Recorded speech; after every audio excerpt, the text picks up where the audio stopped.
May kanta po si Eva Eugenio nung bata pa ako. Kung kakilala nyo si Eva Eugenio, pwede bang mag-comment kayo, ilagay nyo dyan, o tukso, lalayuan kita. O tukso, lalayuan kita. Kung kilala mo si Eva Eugenio. Si Eva Eugenio po ay sikat na jukebox queen, no? Ibig sabihin, lahat ng mga kanta niya pinapatugtog. At isa sa mga sumikat na kanta niya ay yung O tukso, layuan mo ako.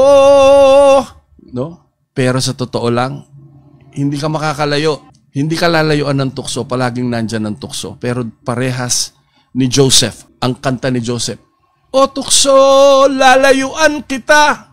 Layuan po natin ang tukso. Tanggihan po natin ang masama. Kung hindi sapat na alam mo na masama ang isang bagay, dapat iniiwasan mo to. Alam nyo, ito mismong salitang ito, ang mensahe sa akin ng Panginoon noong nakaraang linggo, na talagang, Lord, patawarin mo po ako. Kasi bilang pastor, alam ko kung ano yung masama, ano yung mabuti. Pero sa totoo lang, mga ka-AAP, umamin tayo. May mga pagkakataon, kahit alam natin masama, nilalapitan pa rin natin. Buti na lang may habagan Diyos na kapag lumapit tayo, nakakatakbo agad tayo.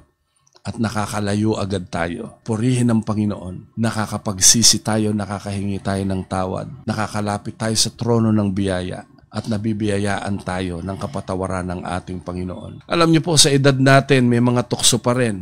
Ano yung tukso? Yung galit, chismis, kasinungalingan. Alam niyo, hindi sapat na alam mo na masama ang isang bagay. Dapat iniiwasan mo ito.